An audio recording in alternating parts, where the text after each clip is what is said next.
Donc, je commence en introduction. Donc, on va dire que le protocole implantaire conventionnel décrit par l'école suédoise dans les années 80 consistait notamment dans un premier temps chirurgical, ce qu'on appelait la mise en nourrice, et ensuite un deuxième temps chirurgical qui consistait donc à aborder l'étape prothétique.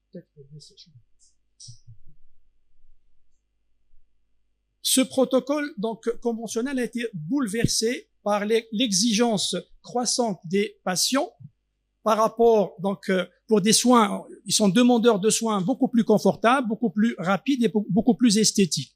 Et ensuite, deuxième point, c'est la révolution technologique à travers l'apparition des CBCT, du numérique, l'amélioration constante des implants par les fabricants au niveau du traitement de surface, au niveau du design, ont donc permis le développement de techniques beaucoup plus rapides et tout aussi fiables et efficaces que le protocole original, c'est la technique d'extraction-implantation immédiate. Ici, un petit tableau récapitulatif qui reprend un petit peu la classification de l'ITI, les différents protocoles. On a ici en colonne, dans le sens vertical, si on veut, donc les différents protocoles de pose implantaire. Vous avez la pose immédiate, vous avez la pose précoce, donc entre 4 et 8 semaines avec une cicatrisation des tissus mous. Ensuite, on a la pose précoce à entre 12 et 16 semaines avec une cicatrisation osseuse partielle. Et on a le protocole donc tardif, la pose tardive, au-delà de 6 mois avec une cicatrisation osseuse totale. Et en horizontal, vous avez les protocoles de mise en charge. Ce qui nous intéresse, c'est cette ligne horizontale, c'est la pose immédiate. Donc aujourd'hui, vous avez le type 1A, ça concerne donc une restauration, là une mise en charge immédiate dans les 48 heures. Deuxième point, c'est la mise en charge précoce à 5 jours et la mise en charge conventionnelle au-delà de 2 mois. Alors, la problématique qui se pose à nous, c'est la problématique de la résorption osseuse. On le sait très bien, au niveau, après extraction, on a une résorption qui est de l'ordre de 63% en horizontal et 11% en vertical. Voici sur ce schéma un petit peu la réduction volumique ou volumétrique donc de la crête dans les 3 sens de l'espace. Et on a également, il faut pas oublier, les rapports intermaxillaires entre le maxillaire et la mandibule. Il va y avoir, au bout d'un certain moment, un décalage des bases osseuses. Et donc, ça va constituer une difficulté supplémentaire par rapport à la prise en charge et la réhabilitation prothétique.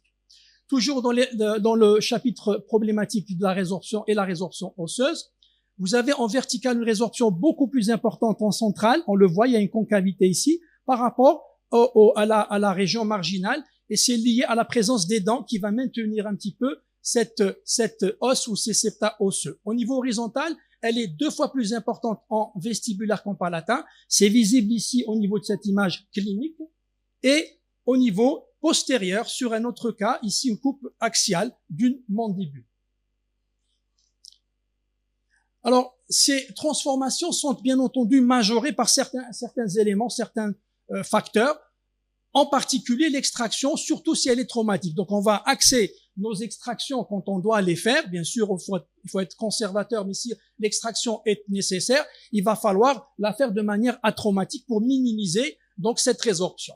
On a aussi la levée de lambeaux, on a l'absence de dents adjacentes, la maladie parodontale, le biotype fin qui constitue une situation clinique un peu particulière, difficile à prendre en charge, les lésions endodontiques et enfin tous les troubles métaboliques liés par exemple à l'âge, le diabète, le tabagisme et autres.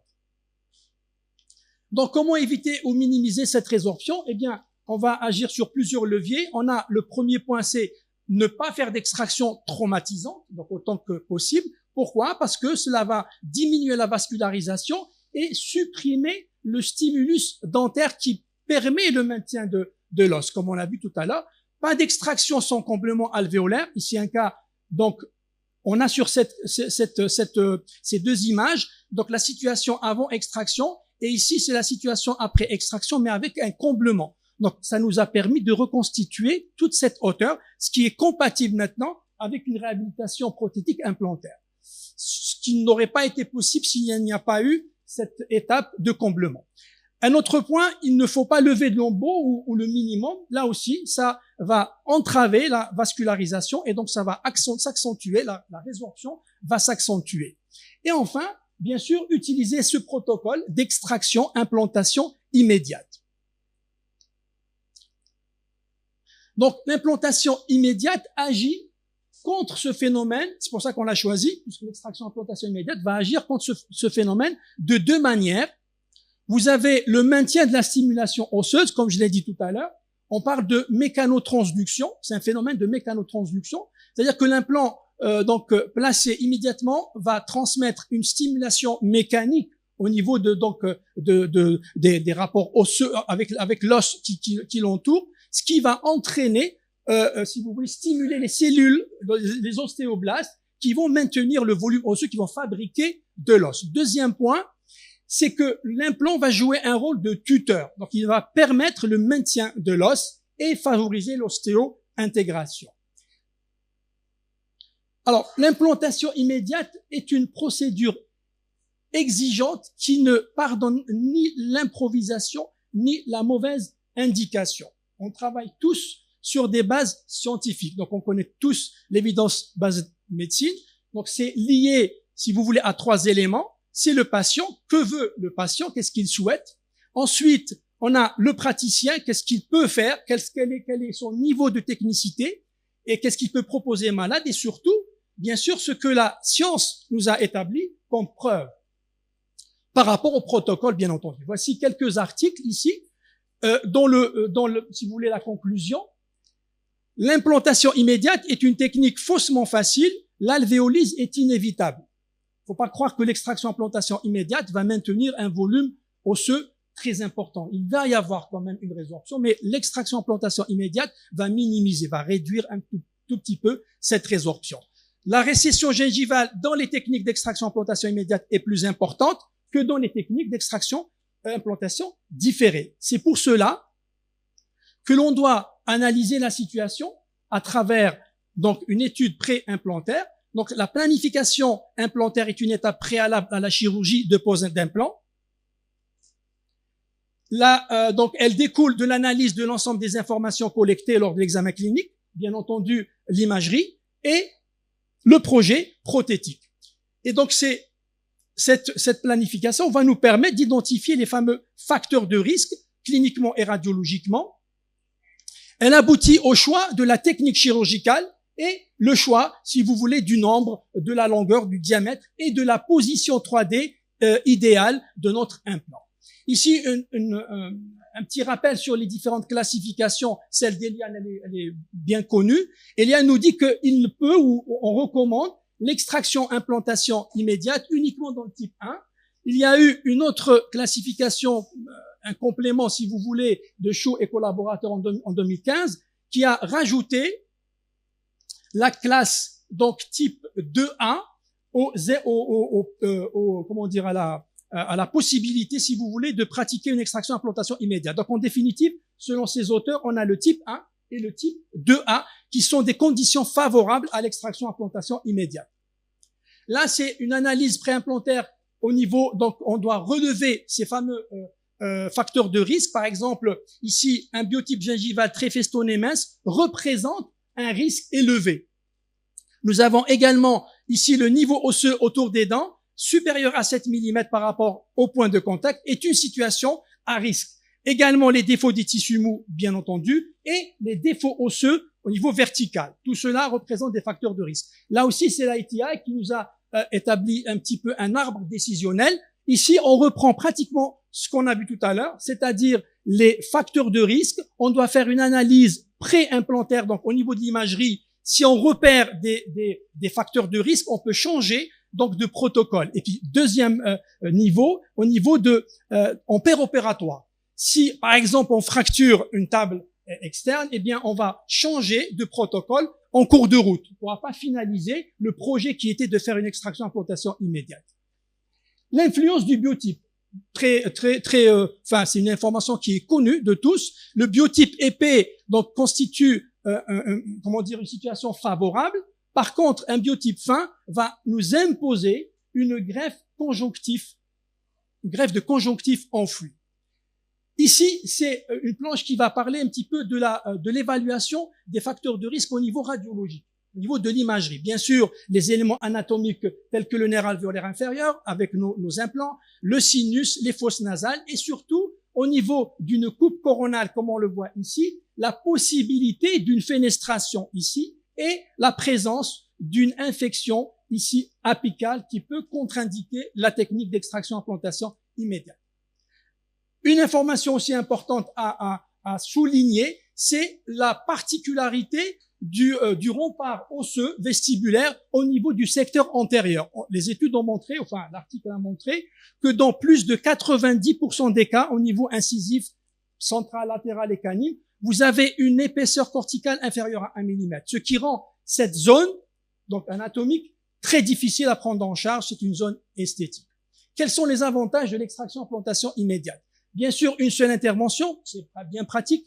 Le moindre échauffement du forage, puisqu'il n'y a pas ce volume osseux donc à forer, ou moins de volume osseux à forer. Le délai cicatrisation aussi, ça intéresse les patients. On gagne pratiquement 2 mois. La préservation des contours gingivaux, dans la mesure où on accompagne cette technique d'extraction-implantation immédiate d'une mise en esthétique immédiate, ce qui est dépendant de la stabilité primaire qui est donc doit être au-delà, enfin au-dessus un petit peu supérieur à 30-35 newtons par centimètre.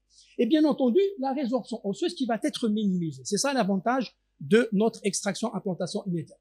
Donc les impératifs, ou plutôt les inconvénients et les pièges, c'est la difficulté du positionnement tridimensionnel de l'implant. Il est très difficile de positionner l'implant dans une cavité, dans un creux, contrairement à une surface pleine, où le forage peut être beaucoup plus facile. Traumatisme possible de l'alvéole lors de l'extraction qui doit être implantoconsciente, bien entendu, avec l'utilisation de la piezo, des périotomes. Nécessité d'une position ou d'un positionnement palatin, donc pour un résultat optimal, et nécessité de combler le hiatus, donc il faut disposer d'os, éventuellement de membranes. Les contre-indications et les pièges.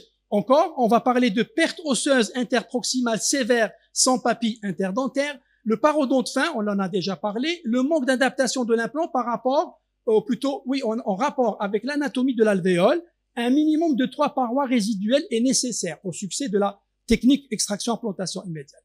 La position ectopique de la dent à remplacer est une contre-indication, est une difficulté. La présence d'infections aiguës périapicales et dans les secteurs prémolo-molaires, les axes radiculaires et la faible largeur osseuse interdentaire peuvent être des contre-indications.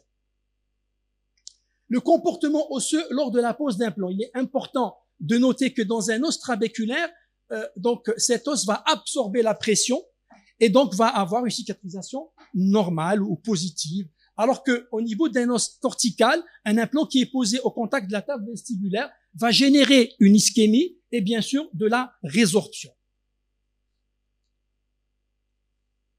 Les impératifs de positionnement, très important. Un implant doit être entouré de 1 à 2 mm, donc minimum d'os, donc particulièrement au niveau vestibulaire. Vous devez également enfuir de 2 à 4 mm de la jonction émaciement. Si ce n'est pas le cas, un enfouissement trop important va générer ici une perte de la papille et des niveaux de collets qui ne sont pas donc corrects. Ou là, un enfouissement ici insuffisant va laisser apparaître donc la zone du collet implantaire.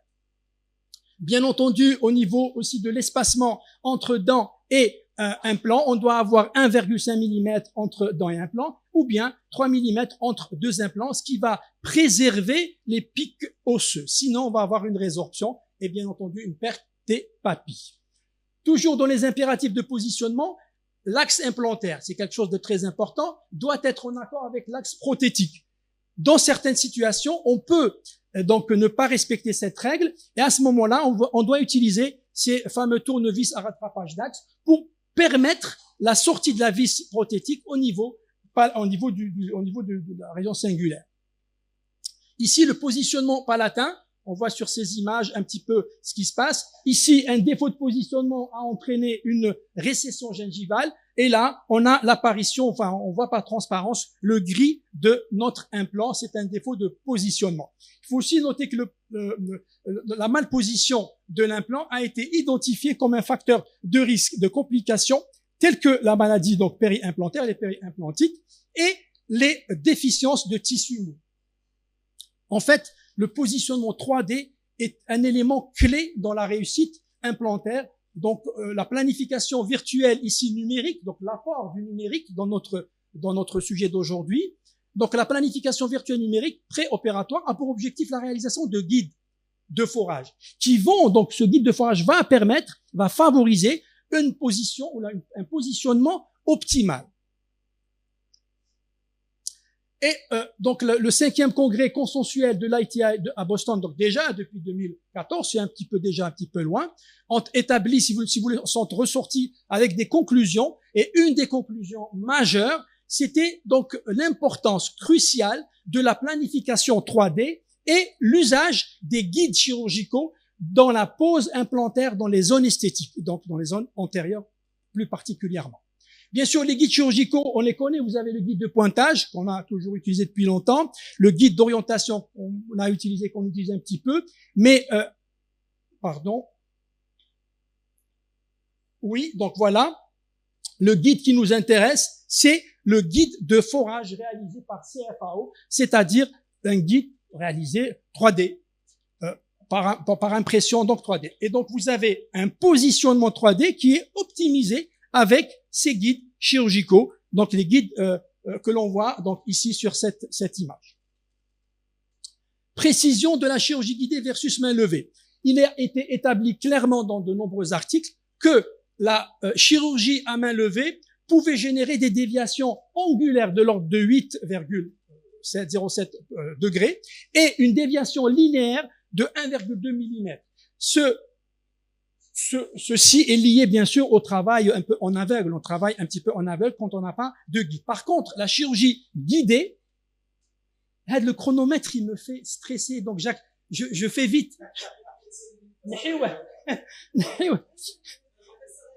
Donc la chirurgie guidée statique, ce qu'elle apporte comme avantage, c'est la déviation angulaire qui est divisée pratiquement par 2. Ça veut dire que la chirurgie guidée est 2 fois plus précise.